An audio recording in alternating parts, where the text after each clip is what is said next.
Assalamualaikum warahmatullahi wabarakatuh. Gimana kabarnya anak-anak? Hari ini mudah-mudahan sehat dan tetap semangat. Sebelum pembelajaran dimulai, marilah berdoa lebih dulu agar selalu dijaga dari segala wabah penyakit dan dimudahkan serta dipahamkan dalam belajar. Amin. Raditu billahi robba wabil islami dina Nabi Muhammadin Nabiyya wa Rasula Rabbi zidni ilma warzuqni fahma. Amin ya rabbal alamin. Jangan lupa anak-anak absen di Google Form MTS. Anak-anakku yang soleh, marilah pembelajaran hari ini kita buka dengan basmalah. Bismillahirrahmanirrahim. Pembelajaran PKN hari ini tentang harmoni dalam keberagaman sosial budaya. Ini yang mencakup tentang makna harmoni, masalah keberagaman, akibat keberagaman, kemudian upaya penyelesaian. Jadi ini merupakan materi-materi yang bisa kita perjelaskan. Untuk berikutnya,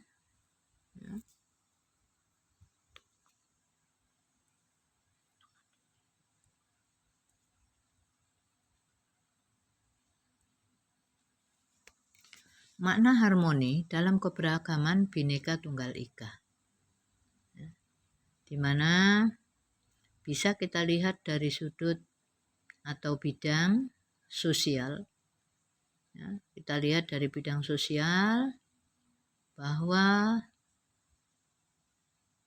beragamnya agama, kepercayaan, suku, bangsa, golongan usia, pola hubungan dalam masyarakat.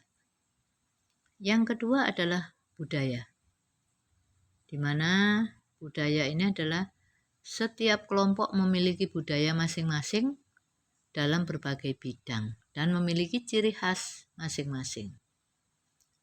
Kemudian dari sisi ekonomi, di mana sisi ekonomi ini adalah masalah yang menjadi perbedaan dalam masyarakat. Ya. Kalau kita lihat dari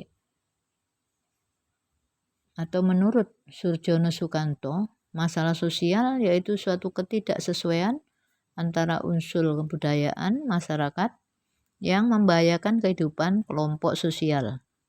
Jika terjadi bentrokan antara unsur-unsur yang ada dapat menimbulkan gagasan hubungan sosial, kegoyahan dalam kehidupan kelompok atau masyarakat. Kalau dalam bidang menurut Ernest Burgess, ya, teori tentang masalah sosial dalam perkembangan sosiologi dapat dikelompokkan menjadi masalah sosial sebagai patologi organik individual, masalah sosial sebagai patologi sosial, masalah sosial sebagai disorganisasi personal dan sosial, masalah sosial sebagai konflik nilai, masalah sosial sebagai proses. Ya.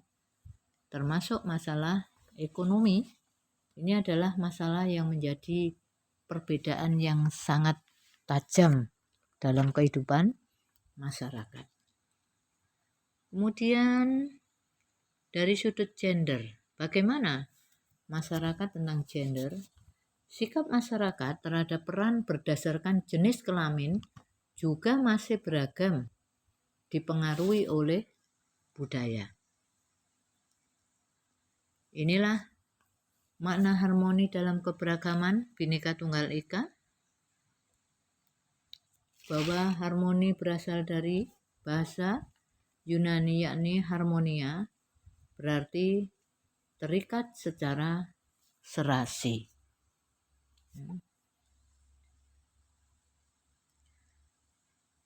Sekarang prinsip harmoni dalam keberagaman di mana prinsip ini harus dipegang teguh oleh masyarakat yang notabene adalah beragam atau beraneka ragam.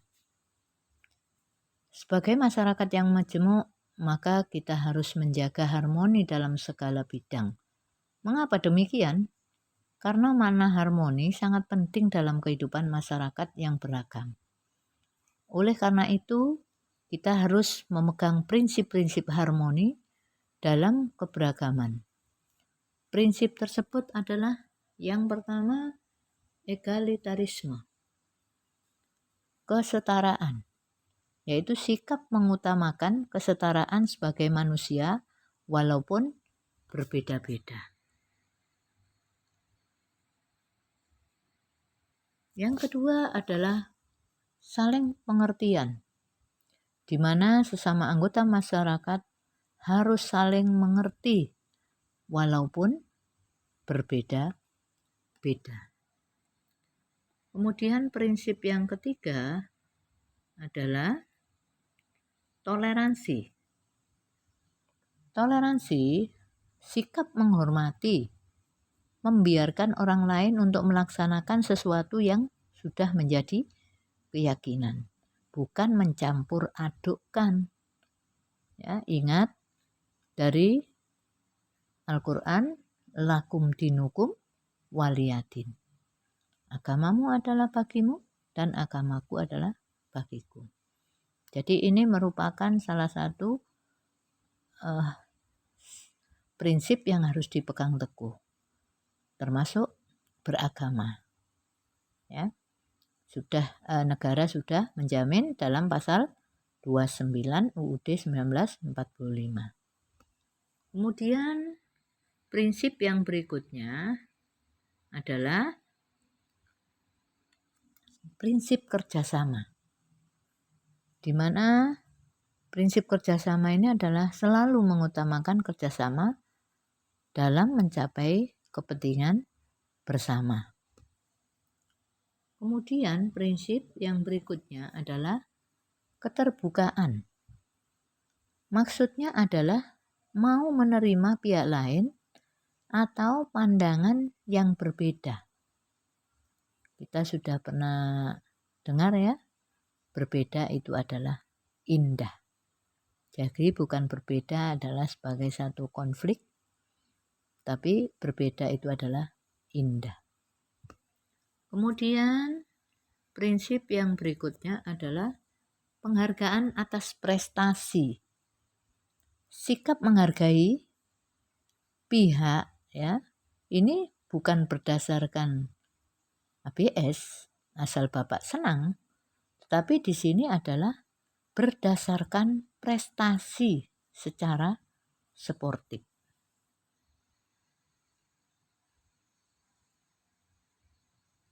Sekarang permasalahan dan akibat yang muncul dalam keberagaman masyarakat Indonesia. Apa yang muncul dengan keberagaman? Yaitu konflik. Jenis konfliknya ada yang berdasarkan tingkatan konflik, termasuk ideologi. Biasanya kalau ideologi anak-anak sudah tahu ya tentang komunis. Itu adalah konflik tentang ideologi G30S PKI. Kemudian politik. Ini bisa kita lihat pada saat mengadakan pemilu, ya, baik pemilu presiden atau pemilu tentang DPR dan lain sebagainya, pemilihan DPR. Kemudian konflik yang berikutnya adalah didasarkan atas jenis kelompok. Ada antar suku, antar agama, antar ras, dan antar golongan. Kemudian konflik yang berdasarkan pada pihak antar individu dalam kelompok, antar kelompok berbeda kelompok. Jadi konflik itu dilihat dari tingkatan dan lain sebagainya. Ini masih tetap permasalahan dan akibat yang muncul dalam keberagaman masyarakat Indonesia. Ya. Sekarang tentang penyebab konflik. Di mana penyebab konflik itu adalah satu, tidak adanya persamaan pandangan dalam kelompok. Ya. Ini adalah penyebab konflik atau pemicu konflik. Ya. Yang berikutnya adalah norma sosial tidak berfungsi dengan baik. Penyebab konflik berikutnya adanya pertentangan dalam masyarakat. Ya sudah pasti, karena keberagaman, beda pandangan, dan lain sebagainya. Kemudian, biasanya penyebab konflik itu diakibatkan karena sanksi terhadap pelanggaran tidak tegas. Ya, karena sanksi ini, apalagi masyarakat Indonesia, biasanya perbedaan suku dan lain sebagainya, itu ada sanksi-sanksi dari daerah masing-masing, ya, itu ada macam-macam ya, sehingga kalau dalam marga dan lain sebagainya itu tidak ditaati, maka disinilah akan mudah terjadi konflik.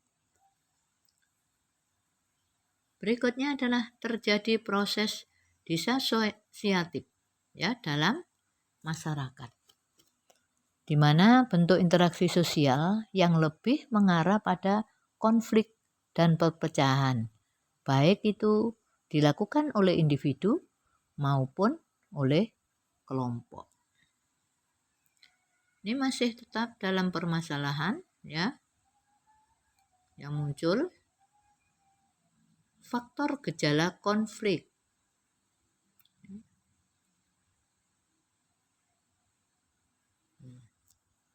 Dilihat dari psikologi. Ini merupakan faktor gejala konflik,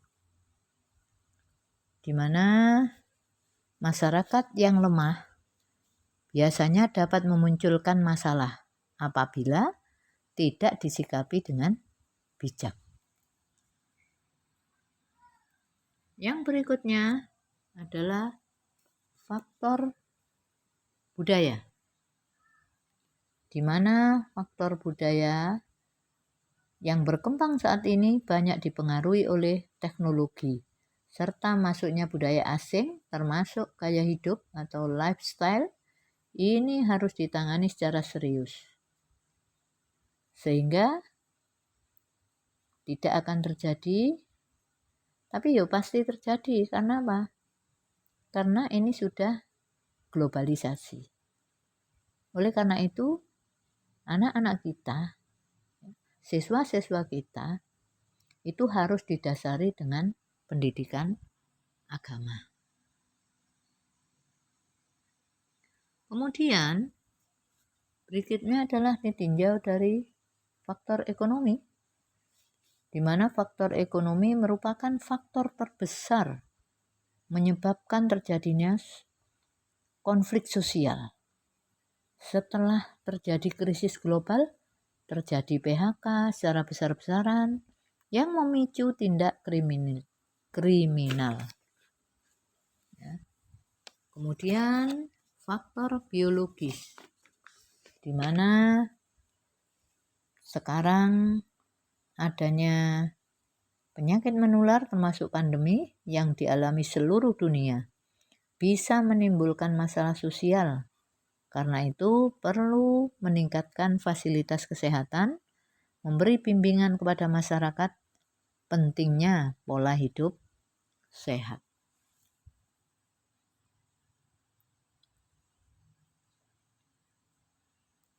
Sekarang bagaimana upaya mengatasi daripada konflik? Akibat konflik ada yang akibat konflik ya. Bagaimana upaya dalam mengatasi?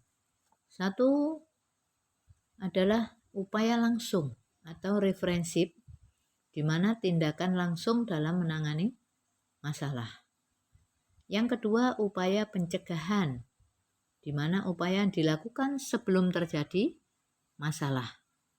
Yang ketiga, pengobatan atau kuratif, di mana upaya penanggulangan akibat masalah yang sudah timbul.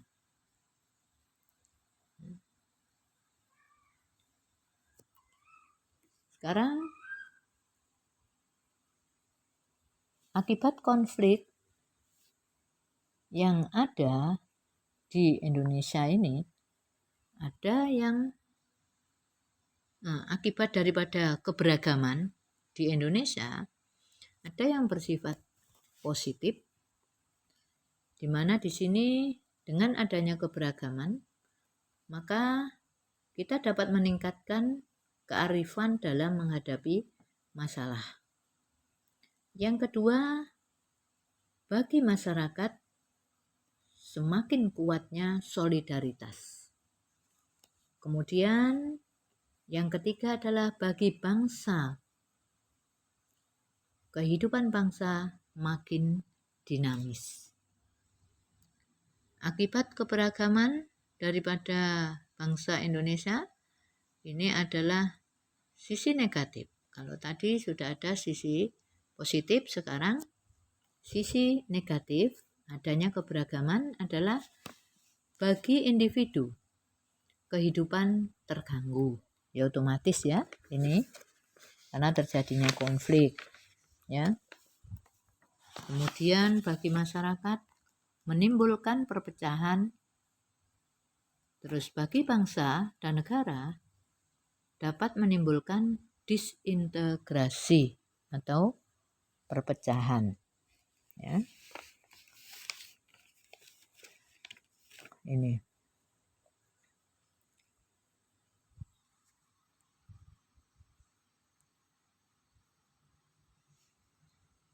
upaya mengatasi keberagaman ya adalah termasuk diadakan kompetisi ya, menghindari akomodasi, kompromi, kolaborasi, mediasi, dan pengadilan. Maksudnya apabila terjadi sesuatu, maka di sini akan dilaksanakan ya dengan mediasinya pengadilan, bukan menjadi hakim sendiri. Nih ya. Kemudian upaya preventif, di mana upaya individu meningkatkan kesadaran diri sebagai bagian masyarakat. Upaya mengatasi keberagaman ya, dengan menghormati budaya lain, melestarikan budaya lokal, saling mendukung. Ya. Keadaan sosial budaya pada masyarakat Indonesia yang beraneka ragam diperlukan adanya harmonisasi dalam masyarakat. Terciptanya panduan keselarasan, saling menghormati, menyayangi, serta menyinergikan dan menyelaraskan segala macam perbedaan secara ikhlas dan alamiah di lingkungan sosial budaya. Kehidupan masyarakat Indonesia yang berasal dari latar belakang yang beragam, suku, budaya, agama, tradisi, pendidikan, ekonomi, dan sebagainya merupakan kodrat yang harus diterima oleh bangsa Indonesia. Maka disinilah keindahan sebuah komunitas sosial bila mampu merekat berbagai perbedaan dan menjadi sebagai sarana untuk saling memahami, teposliro, dan toleransi yang akhirnya akan mempererat persatuan dan saling mencintai. Masalah-masalah yang muncul dalam masyarakat beragam membutuhkan upaya yang nyata dari berbagai pihak secara terus-menerus, baik perorangan maupun pemerintah. Demikian penjelasan tentang keharmonisan dalam Bhinneka Tunggal Ika. Terima kasih. Assalamualaikum warahmatullahi wabarakatuh.